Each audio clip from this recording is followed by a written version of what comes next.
일본의 명치 시대에 유명한 이시 주지란 사람이 있었습니다. 그는 그리스도인이요 사회 사업가였습니다. 이시의 집에 하루는 소경 한 사람이 찾아와서 질문하는 것이었습니다.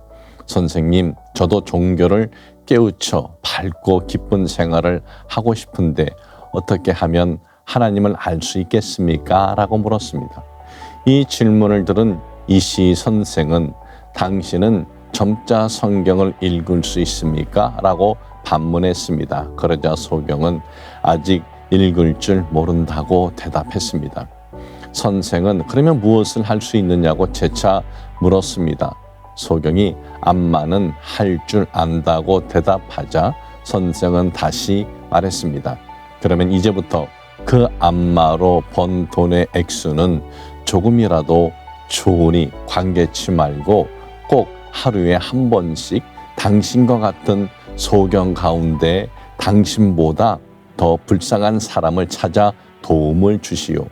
이시 선생의 가르침을 받은 소경은 얼굴을 찌푸리고 돌아갔습니다. 소경은 하나님을 발견하는데 따로 신학적 방법을 가르쳐 줄까 잔뜩 기대하고 왔다가 실망하고 돌아간 것이었습니다.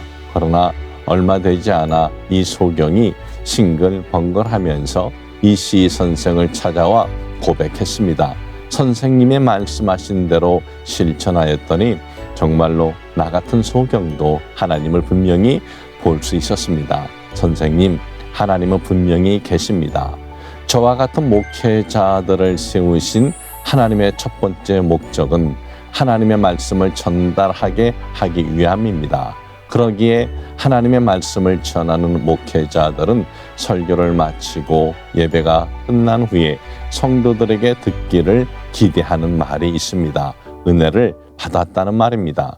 하나님께서 그분의 말씀을 전하는 도구로 저와 같은 종을 세우셨는데 성도들이 하나님의 말씀의 은혜를 받았다고 하면 주님의 종으로 마땅히 할 일을 수행하고 있는 것 같은 감사함에 또한 은혜를 받게 되는 것입니다.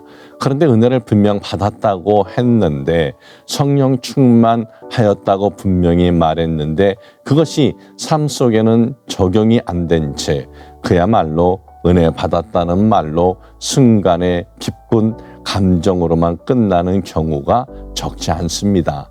하나님의 말씀을 들으며 그 순간 자신의 삶을 회개하고 말씀을 쫓는 새 삶에 대한 결단도 하지만 예배를 마치고 집으로 돌아가면 금세 충만한 은혜와 성령의 감동은 사라지고 마는 것입니다. 말씀을 들으면서 기쁨으로 아멘 아멘 했는데 세상으로 돌아가는 순간부터 이미 마음은 다시 딱딱하게 굳어 버리는 것입니다. 사랑하는 여러분, 하나님의 은혜는 단지 순간의 감정과 기쁨으로 끝나는 것이 아닙니다. 성령이 충만하다는 것은 가슴속의 뜨거움으로만 끝나는 것이 아닙니다. 성령 충만한 하나님의 은혜는 열매로 나타나야 합니다. 말씀 안에서 은혜를 받았다면 그 말씀을 당신의 삶 속에 적용해야 합니다.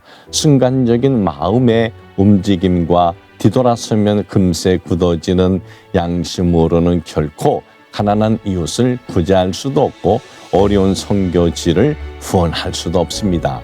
당신이 하나님께 받은 사랑을 세상에 실천해야 합니다. 당신이 진정 당신보다 어려운 사람을 돕고자 할 때 하나님의 말씀을 듣고 깨달은 대로 삶 속에 적용하여 실천할 때 그것이야말로 하나님의 은혜로 인한 열매인 것입니다. 그리고 열매 맺은 당신에게 더 풍성한 하나님의 은혜가 임할 것입니다.